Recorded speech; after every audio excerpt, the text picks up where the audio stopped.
unboxing na Bluetooth din video hay headphone chu ni a chuan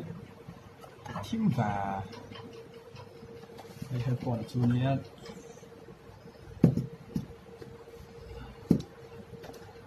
chuan introduction menu orange ni ha chebe introduction menu box empty there chuan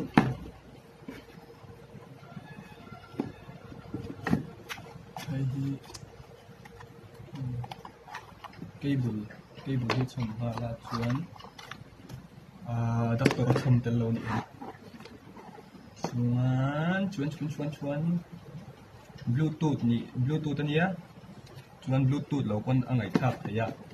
hei hi nia chuan 5.5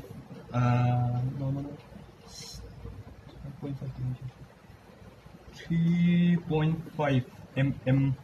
pin ania ta hian Vivo mai tur ani hay lai power button ania chuan hei thren kala chuan volume up na te ni thina ma se tai chuan an next na ani ve thunga chuan ta hian volume hi tlok te me na tla hian ron pai ta chuan hei next na ania chuan hi pause na ni ngai tur ani chuan ta hian phone pickup vel poka the tur anga ngai chuan ni tiang hian ron chhom deuh tlang pui zela ron mi deuh tlang pui zela chuan hei hi charger cable charger get line charger phone charger ang thau hi pai ta kan man tang roll kan hlang deuh tlang pui zel tiang ho chi chu Android phone a chuan deuh tlang pui zela chuan hei hi 3.5 mm pin hi ta hian kan lu phan ti khan angai thak top the ni la hian power button hi on khera ngai lo khana ngai thak top theya chuan hei hi power button ti hian in me tanga chuan time demo I think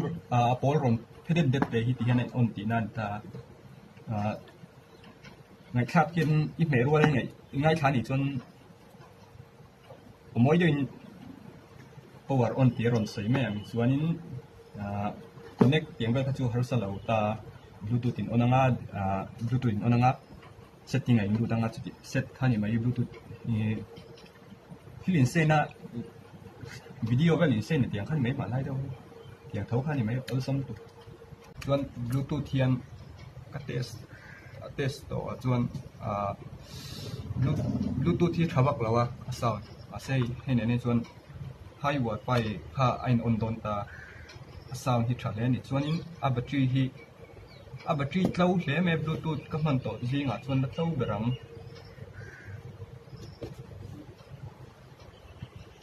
a battery hi